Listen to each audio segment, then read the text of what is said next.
Deuteronômio capítulo 17.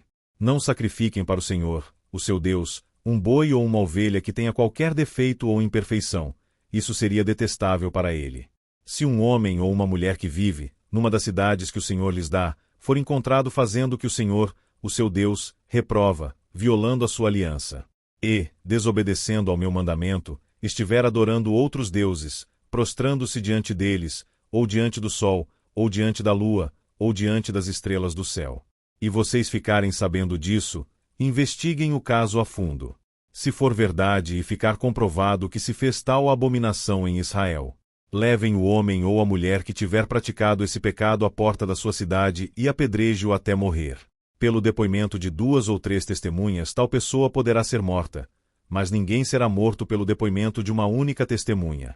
As mãos das testemunhas serão as primeiras a proceder à sua execução, e depois as mãos de todo o povo. Eliminem o mal do meio de vocês.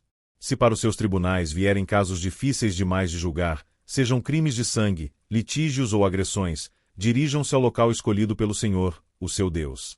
E procurem os sacerdotes levitas e o juiz que estiver exercendo o cargo na ocasião. Apresentem-lhes o caso, e eles lhes darão o veredicto.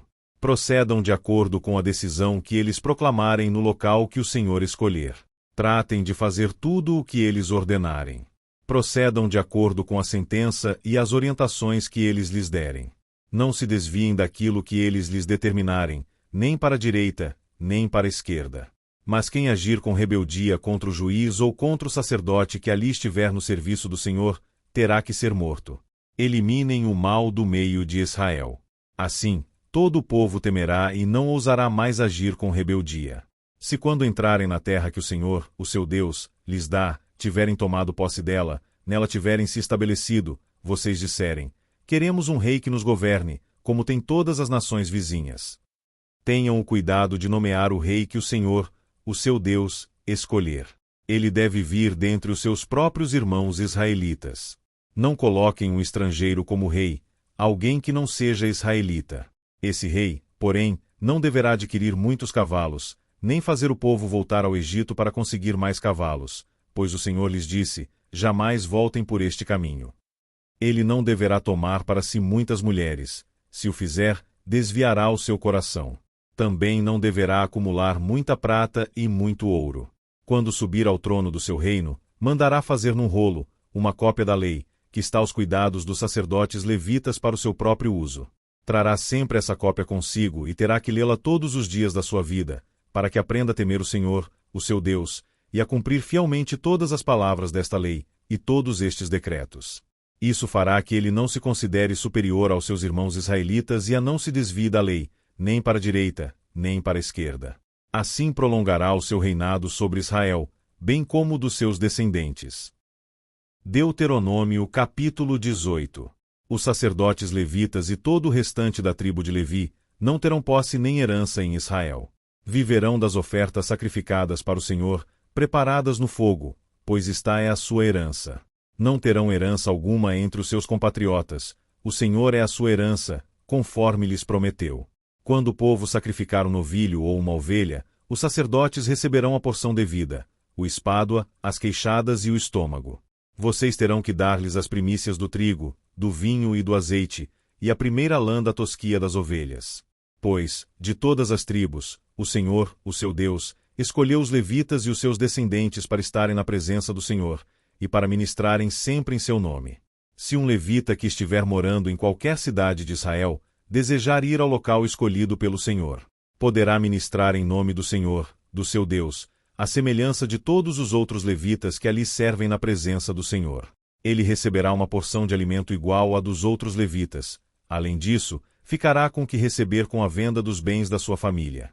Quando entrarem na terra que o Senhor, o seu Deus, lhes dá, não procurem imitar as coisas repugnantes que as nações de lá praticam. Não permitam que se ache alguém entre vocês que queime em sacrifício seu filho ou a sua filha, que pratique adivinhação, ou dedique-se à magia, ou faça presságios, ou pratique feitiçaria, ou faça encantamentos, que seja médium ou espírita ou que consulte os mortos. O Senhor tem repugnância por quem pratica essas coisas, e é por causa dessas abominações que o Senhor, o seu Deus, vai expulsar aquelas nações da presença de vocês. Permaneçam inculpáveis perante o Senhor, o seu Deus. As nações que vocês vão expulsar dão ouvidos aos que praticam magia e adivinhação. Mas, a vocês, o Senhor, o seu Deus, não permitiu tais práticas. O Senhor, o seu Deus, levantará do meio de seus próprios irmãos um profeta como eu, ouçam-no. Pois foi isso que pediram ao Senhor, ao seu Deus, em Horebe, no dia em que se reuniram, quando disseram: Não queremos ouvir a voz do Senhor, do nosso Deus, nem ver o seu grande fogo, senão morreremos. O Senhor me disse: Eles têm razão. Levantarei do meio dos seus irmãos um profeta como você, porei minhas palavras na sua boca, e ele lhes dirá tudo o que eu lhe ordenar.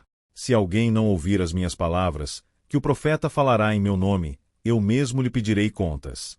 Mas o profeta que ousar falar em meu nome alguma coisa que não lhe ordenei, ou que falar em nome de outros deuses, terá que ser morto. Mas vocês perguntem a si mesmos: como saberemos se uma mensagem não vem do Senhor?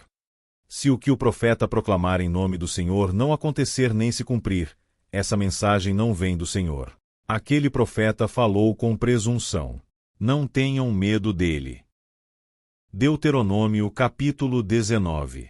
Quando o Senhor, o seu Deus, tiver destruído as nações cuja terra lhes dá, e quando vocês as expulsarem e ocuparem as cidades e as casas dessas nações, separem 3 cidades de refúgio na parte central da terra que o Senhor, o seu Deus, está dando a vocês para que dela tomem posse. Dividam em 3 partes a terra que o Senhor, o seu Deus, lhe está dando como herança e façam nela acessos, para que aquele que matar alguém possa fugir para lá. Este é o caso em que um homem que matar outro poderá fugir para lá para salvar a vida, se matar o seu próximo sem intenção, sem que houvesse inimizade entre eles. Por exemplo, se um homem for com seu amigo cortar lenha na floresta e, ao levantar o machado para derrubar uma árvore, o ferro escapar e atingir o seu amigo e matá-lo, ele poderá fugir para uma daquelas cidades para salvar a vida.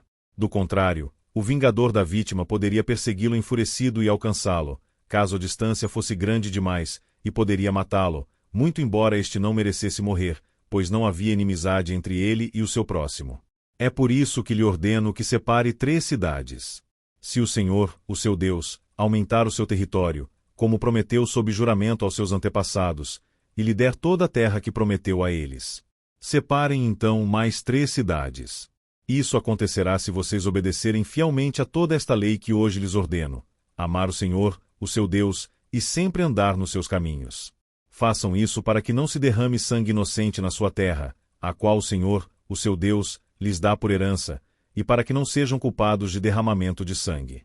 Mas, se alguém odiar o seu próximo, ficar à espreita dele, atacá-lo e matá-lo, e fugir para uma dessas cidades, as autoridades da sua cidade mandarão buscá-lo na cidade de refúgio, e o entregarão nas mãos do vingador da vítima, para que morra.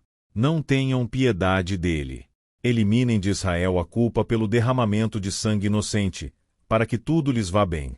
Não mudem os marcos de divisa da propriedade do seu vizinho, que os seus colocaram na herança que receberão na terra que o Senhor, o seu Deus, lhes dá para que dela tomem posse. Uma só testemunha não é suficiente para condenar alguém de algum crime ou delito. Qualquer acusação precisa ser confirmada pelo depoimento de 2 ou 3 testemunhas. Se uma testemunha falsa quiser acusar um homem de algum crime, os 2 envolvidos na questão deverão apresentar-se ao Senhor, diante dos sacerdotes e juízes que estiverem exercendo o cargo naquela ocasião. Os juízes investigarão o caso e, se ficar provado que a testemunha mentiu e deu falso testemunho contra o seu próximo, deem-lhe a punição que ele planejava para o seu irmão. Eliminem o mal do meio de vocês. O restante do povo saberá disso e terá medo, e nunca mais se fará uma coisa dessas entre vocês. Não tenham piedade. Exijam vida por vida, olho por olho, dente por dente, mão por mão, pé por pé.